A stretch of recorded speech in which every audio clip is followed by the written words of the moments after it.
Hello everyone, welcome to the फारशा। So guys, इस video में हम बात करते हैं राउट समराइजेशन के बारे में। अब राउट समराइजेशन क्या होता है गाइस? राउट मीनिंग पाथ और समराइजेशन मीनिंग समरी। मतलब किसी चीज की समरी को हम क्या देखते हैं? Something shortness. मतलब हम किसी चीज की समरी किस तरीके से लिखते हैं? कुछ शॉर्ट कर देते हैं, मतलब पाथ और उसका कुछ मतलब शॉर्टनिंग। तो ऐसा कुछ प्रोसेस होता है। अब एक्चुअल में क्या होता है वो देखते हैं। राउट समराइजेशन को हम गाइस राउट एग्रीगेशन भी बोलते हैं। हमारे जो राउटर होता है, राउटर के अंदर एक राउटिंग टेबल होती है। अब उस राउटिंग टेबल में क्या होता है? जितने भी नेटवर्क में अवेलेबल राउट्स होते हैं सबकी एंट्री होती है। अब अगर सारे जो भी राउट हमारे अवेलेबल हैं सबकी अगर ऐसे एंट्री होगी राउटिंग टेबल में, मतलब हो सकता है राउट वहां पे बहुत ज्यादा हो तो सबकी ही वहां पे राउटिंग राउटिंग टेबल में क्या होगा? एंट्री होगी। तो उससे क्या होगा? राउटर पे बहुत ज्यादा लोड बढ़ जाता है, लेटेंसी बढ़ जाती है, कॉम्प्लेक्सिटी ज्यादा हो जाती है। तो वहां पे हम क्या यूज करते हैं? राउट समराइजेशन का यूज करते हैं। मीनिंग मल्टीपल पाथ्स जो होते हैं, मल्टीपल जो राउट्स होते हैं उसको सिंगल लिंक में हम चेंज कर देते हैं। सिंगल राउट समराइजेशन और सिंगल राउट एडवर्टाइजमेंट में हम उसको कर देते हैं। तो ये होता है हमारे राउट समराइजेशन। जैसे आप स्क्रीन पे देख भी सकते हैं, यहाँ पे हमने ये सब आईपी एड्रेसेस, सॉरी ये सब हमारे राउट्स हैं और सभी राउट्स को हमने सिर्फ एक सिंगल लिंक में यहाँ पे क्या कर दिया है? यहाँ पे इस समरी हमने यहाँ पे कर दी। हमने ये एक समरी बना दी है, सभी जो भी सारी एंट्रीज हैं उसके लिए एक ही समरी बना दी है। इससे क्या होगा गाइस कि अब इससे लोड कम हो जाएगा। जो हमारे राउटर है उस पर लोड बहुत कम हो जाएगा, लेटेंसी डिक्रीज हो जाएगी, मतलब लेटेंसी बहुत कम हो जाएगी और कॉम्प्लेक्सिटी भी कम हो जाएगी। तो हम एग्जांपल से देखते हैं। इनिशियली यहाँ पे हमने क्या किया है? 172.16.64.0, देन 65.0, 66.0, 67.0। अब हमने ये सारे राउट्स लिए हैं और बेसिकली इनिशियली हम कह सकते हैं ये 24/24 नेटवर्क से बिलोंग करता है। /24 नेटवर्क मीनिंग 24 यहाँ पे क्या है? नेटवर्क बिट्स हैं और विच इज मतलब यहाँ पे जो स्लैश के बाद जो भी वैल्यू लिखी होती है उसकी आईडीआर वैल्यू होती है और वो प्रेजेंट करती है नेटवर्क बिट्स को। अब यहाँ पे हम क्या करेंगे? जितने भी ये राउट्स हैं हमारे उनको बाइनरीज में लिख लेंगे। हमने क्या किया? बाइनरीज में इनको लिखा। 172.16.64.0 उसको बाइनरी में, देन 65.0, 66.0, 67.0 हमने सबको किस में लिखा? बाइनरी में लिखा। अब हम क्या करते हैं?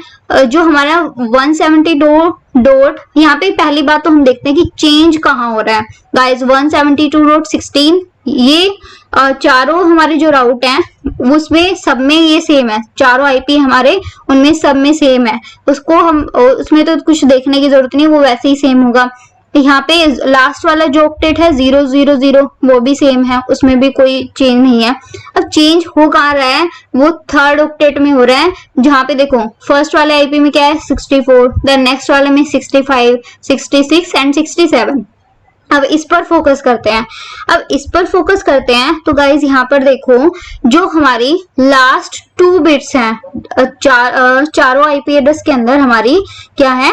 लास्ट 2 बिट्स हैं। यहाँ पे हम देखते हैं ये हमारी जो लास्ट बिट्स हैं, यहाँ पे देखो 0001 1011 मीनिंग यहाँ पे ये 4 बिट्स, सॉरी यहाँ पे जो ये लास्ट 2 बिट्स हैं ये हर एक में क्या हो रही है? डिफरेंट है, ये सिमिलर नहीं है। उससे पहले वाले जो बिट्स हैं वो सबके वो 64, 65, 66 और 67 सब में सेम है।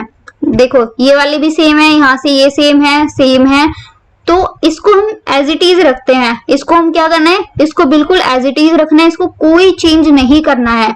अब जहाँ पे जो बिट हमारी चेंज हो रही है, चेंज कौन सी हो रही है? यहाँ पे थर्ड ऑक्टेट में लास्ट 2 बिट्स चेंज हो रही है और ये हमारी क्या होती है?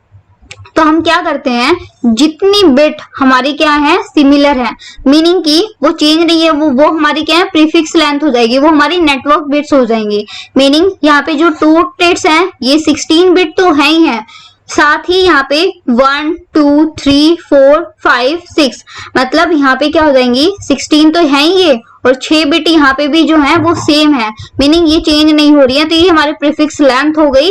तो यहाँ पे हम इनको ऐड करते हैं 16 + 6 22 मीनिंग यहाँ पे जो हमारी समरी बनी है अब यहाँ पे 172.16.64.0 और यहाँ पे /22। यहाँ पे क्या हो गया गाइज, ये /22 यहाँ पे कैसे आया अब, क्योंकि यहाँ पे जो जितनी ये जो लेंथ है ये हमारे प्रीफिक्स लेंथ होगी, क्योंकि ये चारों ही आईपी एड्रेस के अंदर चेंज नहीं हो रही है, चेंज हो रही है तो हमारी लास्ट की 2 बिट्स। और यहाँ पे इस वजह से हमने यहाँ पे क्या लिख किया है /22 यानी 8 + 8 जो हमारे जो फर्स्ट 2 ऑक्टेट्स हैं 16 बिट्स इसकी और 6 बिट थर्ड ऑक्टेट की, तो ये क्या हो जाएगा हमारा, ये हमारी नेटवर्क बिट्स यहाँ पे हो जाएंगी 22, हमारी यहाँ नेटवर्क बिट होगी 22। इस तरीके से गाइस हम क्या करते हैं, राउट समराइजेशन करते हैं। हो सकता है अब मतलब और भी इसी तरीके से बहुत सारे एग्जांपल हो सकते हैं गाइस, और बहुत सारे राउट्स हो सकते हैं, डिफरेंट नेटवर्क्स में हो सकते हैं। तो इसी तरीके से हम गाइस क्या करेंगे, सबसे पहले बाइनरीज में उसको कन्वर्ट कर लेंगे और देखेंगे कि कौन सी बिट्स वहां पर चेंज हो रही है, कौन सी सिमिलर है। तो इस तरीके से हम ये वर्क करता है गाइज। और इस बात का भी ध्यान रखना, जैसे कि लास्ट ऑक्टेट है हमारा उसमें 000 सब में है, अब ये भी सिमिलर है, बट ये क्या है हमारी होस्ट, ये हमारा जो ऑक्टेट है ये होस्ट के लिए, क्योंकि यहाँ पे जो नेटवर्क बिट्स 24 थी, तो 24 नेटवर्क बिट है, मीनिंग लास्ट ऑक्टेट हमारा होस्ट के लिए होगा, उसको हम इंक्लूड नहीं करेंगे। तो इस तरीके से हम इसका यूज करते हैं। इस तरीके से गाइज हम राउट समराइजेशन करते हैं। इससे हमारे राउटिंग टेबल में क्या होगा, बहुत ज्यादा एंट्रीज नहीं होंगी और उससे कॉम्प्लेक्सिटी बहुत कम हो जाएगी, लेटेंसी हमारी बिल्कुल कम हो जाएगी और राउटर पे लोड भी नहीं होगा, लोड भी कम हो जाता है।